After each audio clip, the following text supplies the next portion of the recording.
It's good to be with you. And let me say that it is always a joy to share worship with you here at Olson. My colleagues, my younger colleagues, are making sure that I do not rust out. They are ensuring that I wear out. Right, Larry? Wear out instead of rust out. So I am happy for that. During the past week, I read 2 stories from an old devotional book about 2 little boys. The first one was a little boy who looked up on the shelf and saw a big book up there full of dust. So he said, "Mommy, whose book is that?" And of course his mommy said, "It's God's book." So you know what book that was? It's God's book. So he responded just like I would respond when I was a little boy of 5 and 6. He said, well, since it's God's book, why not send it back to him? End of that story. I'll leave it to you. The other little boy, his father gave him $50. So the following day, his father asked him, "Son, what have you done with the $50 I gave you?" He said, "Well, I saw a poor man on the street who looked like he was hungry, so I gave him the $50. The father was a little upset. So, how could you do that? He said, "Well, the Bible said, he that," can you finish it for me? "Giveth to the poor," do what? "Lendeth to the Lord." So he said, "I lent it to the Lord." Well, father couldn't overcome that, so he gave him another $50. And said, "Well, I knew that God would give me back, but I wasn't expecting to get it so quick." He had lent it to the Lord, and he knew that the Lord would give him back, but he wasn't expecting to get it so quickly. A brief word for you. He has showed you, O man, what is good. Micah 6. And what does the Lord require of you? But to do justice, love mercy, and walk humbly with thy God. I know we come expecting a lot from God, but I want to turn the tables. God's expectation of his people is the message for you today. What is it that God expects of us, whether we are old believers or new believers? What is it that God expects of us? Have you ever asked yourself that question? Allow me to say that a relationship must seek to satisfy the needs of the persons in that relationship. And we are in a relationship with God, aren't we? As Christians, we are in a covenant relationship with God. And as such, we look to God to satisfy our needs for salvation, for healing, and all of that. And God, our God, has been good to us. I know He has been good to me. I don't know about you. God has been good to us. He has been faithful. He has been true. He has pledged His presence by night and by day, in good times and in bad times.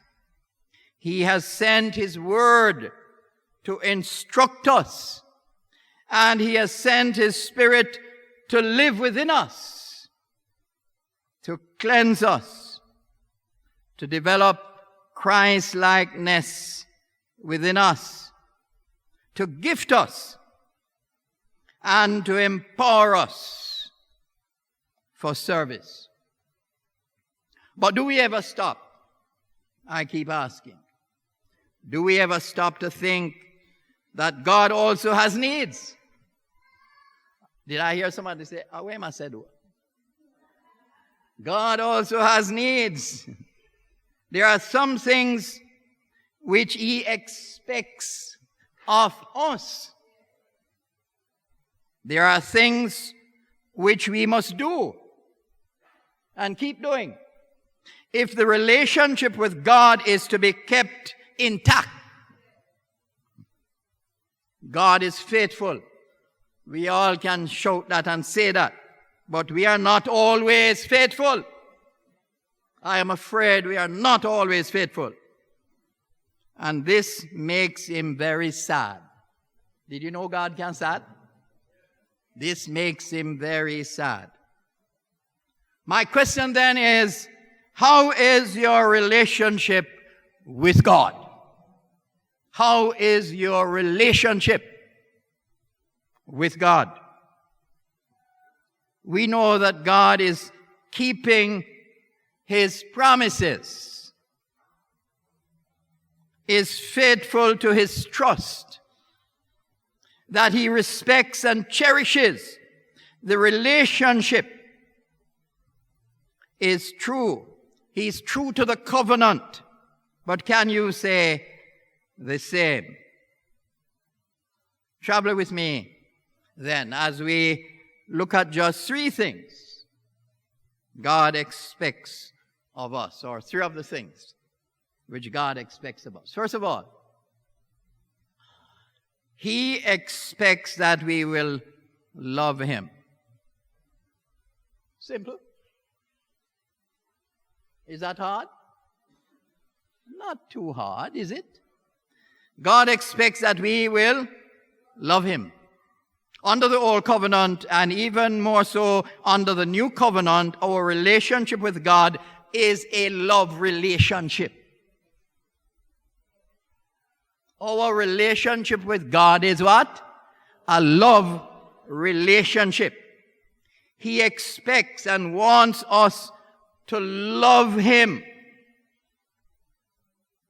Listen to Deuteronomy 6, 4-5. I think the Hebrews call this the Shema. Hear, O Israel, the Lord thy God is one Lord. And thou shalt do what? Love the Lord thy God with all thine heart, with all thy soul, with all thy might, with all thy strength. One of the reasons we worship only one God. I don't know if anybody here worship any other gods. But as believers, we worship only one God is because we are expected to place everything, and I mean everything we have, the totality of who we are and what we have in loving God. Everything. So if you're keeping back anything, give Him everything. We have got to be so fully focused on God with the love of our hearts. We have absolutely no room, and I mean no room for anyone or anything else. It is important for us to understand that for the Christian, all other relationships must take second place. Married people, you hear what I say? Families, parents, children, you hear what I say? All other relationships must take second place, so that our love for God and our relationship is always paramount, foremost, and supreme in our lives. And it is when we do that the other relationships fall into place. When I'm doing marriage counseling, sometimes I tell them that if I wasn't a Christian, I would not have been able to remain in my love relationship with my wife for, you know how long? This year are 59 years. And how we do it. Jesus help us to do it. This is the only foundation on which you can build a successful Christian life.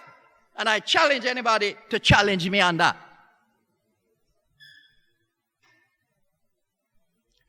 You do anything, before you do anything, before you give anything, we must settle whether or not we are willing and ready to love God fully and totally and give Him first place in our affection. Think of Abraham. Abraham loved God so fully. God said, give me Isaac, your only son. And it was not a problem. Think of Jesus. He loved God so much that the Father said, give up your life on a cross. And He was obedient.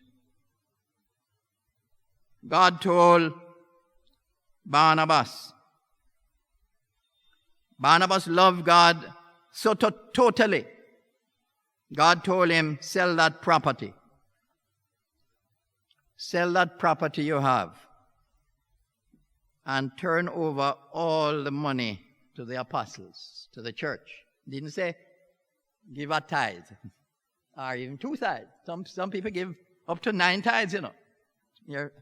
We have some brethren in America who give all 9 tithes and keep back 1. But God said, all of it. All of it. And this was no big thing for him to do. I wonder if we can find some Christians like that today.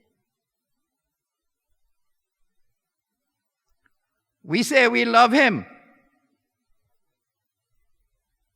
yet we find it hard to give a tenth, just 1 little tenth, 1 little tithe out of the 10 and keep 9. But He gave it all. He gave it all. My friend, God, the greatest lover of all, expects you to love Him. As a matter of fact, I would say God is waiting on you, some of us, to love Him. Waiting. God has made possible, He has made it possible for you to love Him. Because what? He first loved us. He first loved us and gave Himself for us. But not only that, Paul said, He has poured out His love in our hearts through the Holy Spirit. So what excuse do we have? Tell me. What excuse do we have? So, Christian brothers and sisters, young and old, rich and poor, educated and uneducated, Let us love him, love him, love him. He desires it. He deserves it. We benefit greatly from loving him. You know, as I think of this, I remember when my children were small, Marcia and Wayne. And one day, I heard Marcia say to Wayne, "You say you love mommy, and you won't help her do anything." And then she said, "Love means work." Love means work. And that's true. Love means loving God so much that we work. More than Portia can do. She said, worky, but we work for him. Thank you. So, something to think about, don't you think? Our love. How much is my love for God? Second, God expects us to follow him in doing what is good. God expects us, you and I, as Christian brothers and sisters, to follow him by doing what is good, doing what is right. The prophet Micah says, "He hath showed you, O man, what is good." So we don't have to go feel around and, search and do research and to know what is good. He has showed us. Anybody here who don't know what is good? Let me see your hand. He had showed us what is good. And what does the Lord require of us?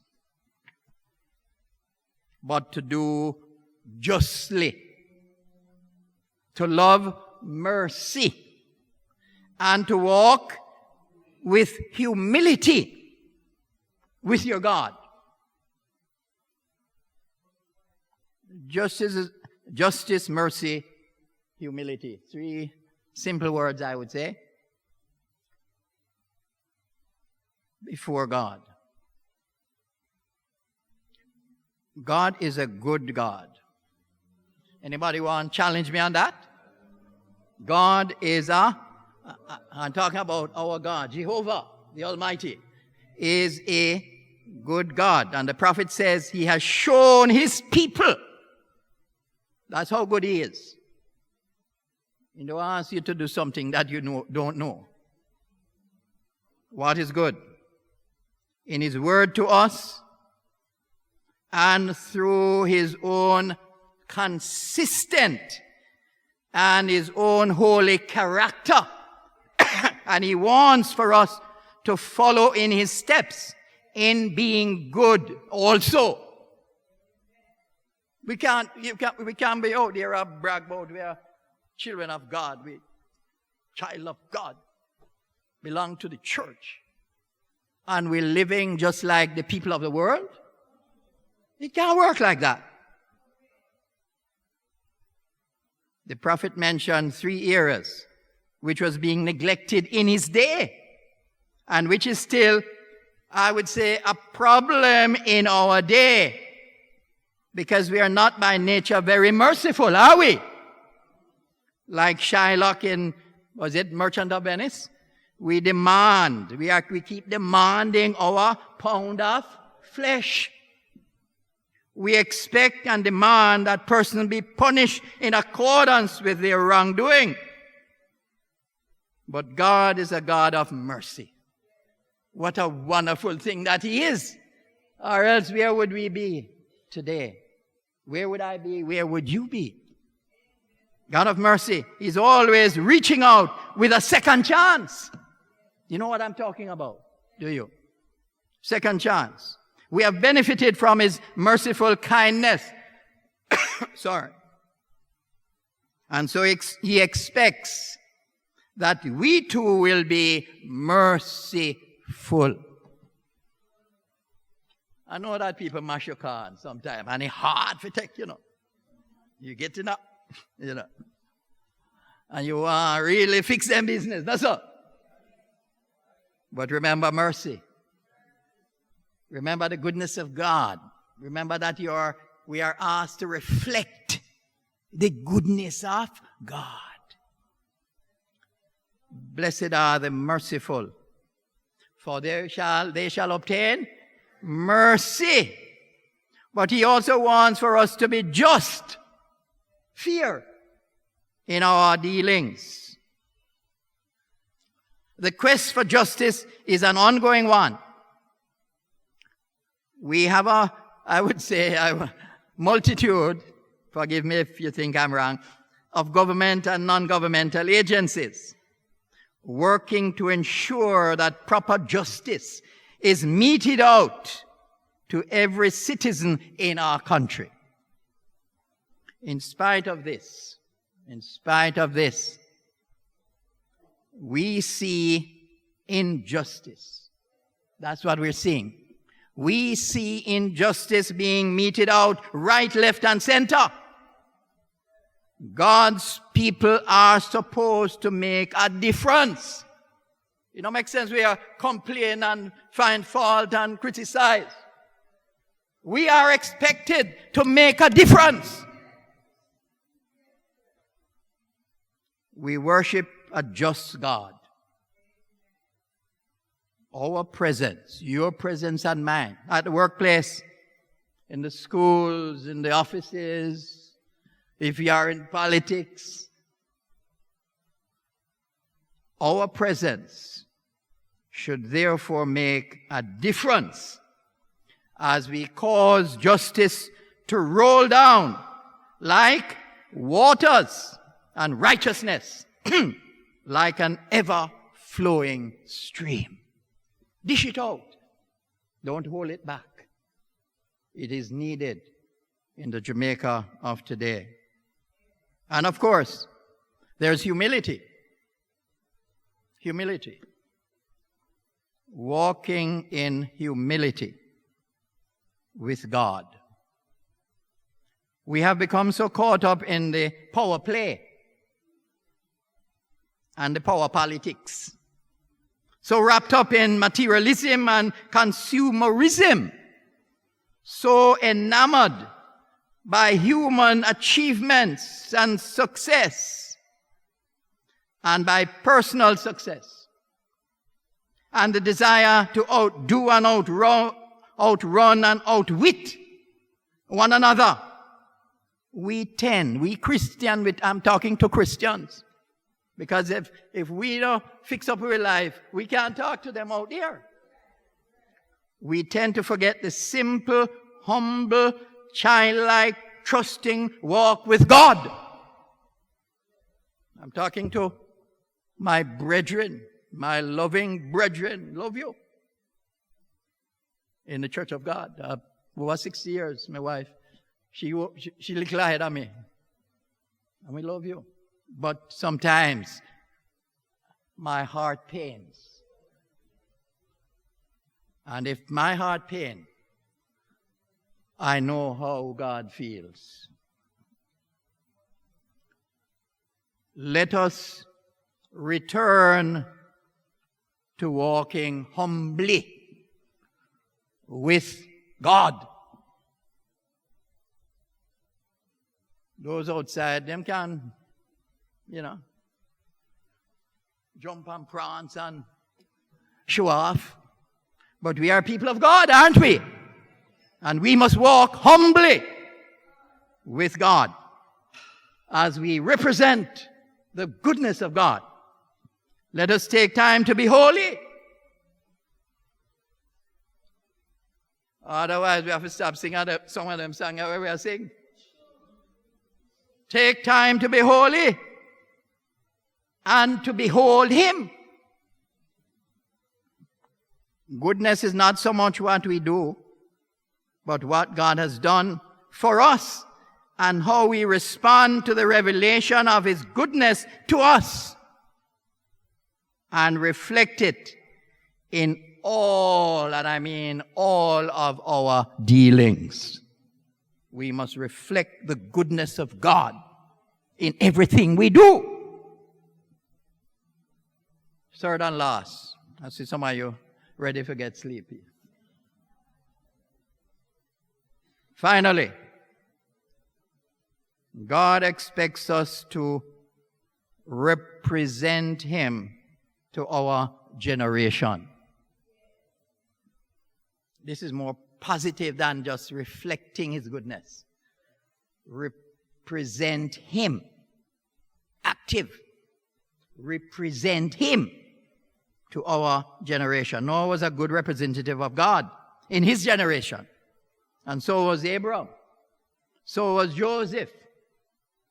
So was Daniel and the Hebrew boys. Here are some who knew what God expected of them and took it seriously. Abraham took his relationship with God seriously. So did Joseph. How can I do this and sin against my God? They lived in an atmosphere and an environment of ungodliness. So we don't have no excuse. And wickedness and evil. They were many times, I'm sure, severely tempted and tested. Their personal loyalty to God was seriously challenged. But then, they were securely anchored by their faith in God and their devotion to God. And so remain true. They were able to remain true to their confession of faith. God expects us to represent Him. He wants us to be His, a big word, ambassadors. Jamaica would never appoint me as ambassador to anyway. But God has appointed me and you, every last one of us. We are His ambassadors.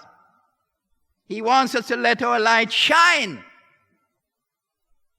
I want you to put your light under a bushel or under a bed, so that men will see our good works and glorify Him.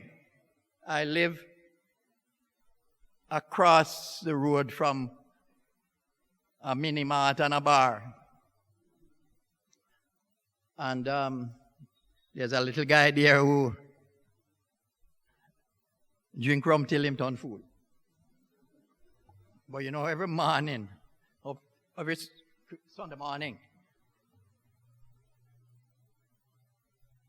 especially this morning, well, not especially, but even this morning, he come and he put one, sometimes a $50, $100, put it in at the plate, the offering plate at church.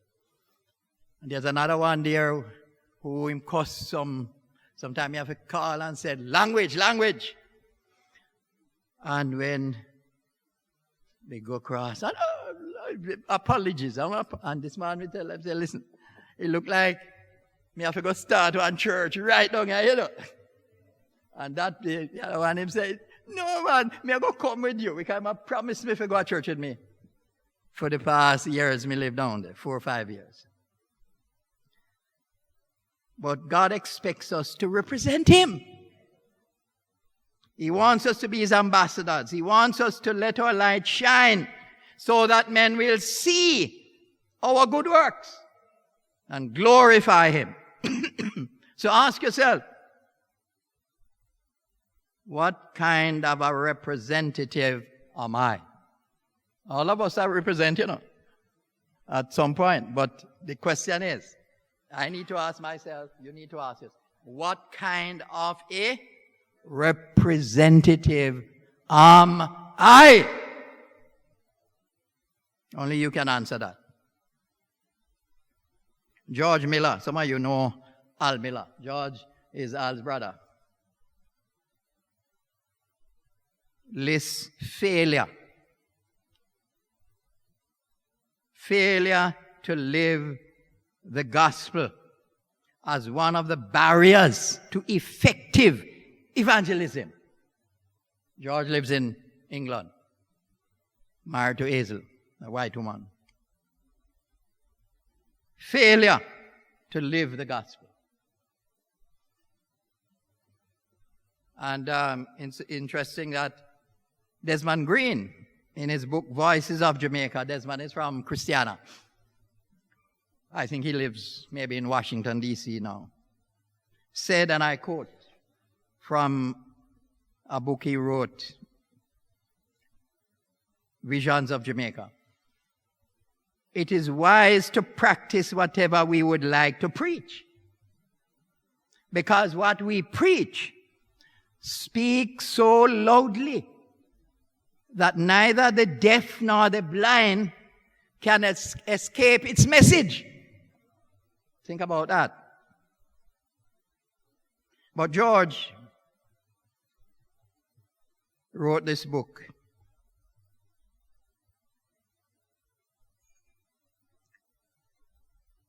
He was quoting really from a book, in a book he wrote. Voice from the Edge of Eternity. Voices from the Edge of Eternity. A story entitled Dying Without God. Dying Without God. And this is the story of a young man at one of the large ironworks in Sheffield, England, who was accidentally thrown onto a red-hot armor plate. By the time they rolled him off, nearly half or all of one side of his body was burnt to the bones. Can you imagine that? Some of the men cried, "Get the doctor." But the young man who was screaming in agony cried out, "Forget, never mind the doctor." And he asked the question, "Can anyone tell me how to be saved?" Can you imagine dying in England, not in some back bush place where no Christianity? Can anyone tell me how to be saved? 300 men stood around him, but not one of them spoke. After 20 minutes of untold agony, the young man died as he had lived, without God and without hope. One of the men who witnessed the accident and heard the cries of the young man went to see his pastor a few days later. He confessed to being a backslidden Christian. Every night, he said, I hear the screams of that young man. Every night, I hear him crying out for someone to show him the way of salvation. He said, I knew the way of salvation. But the life I was now living sealed my lips.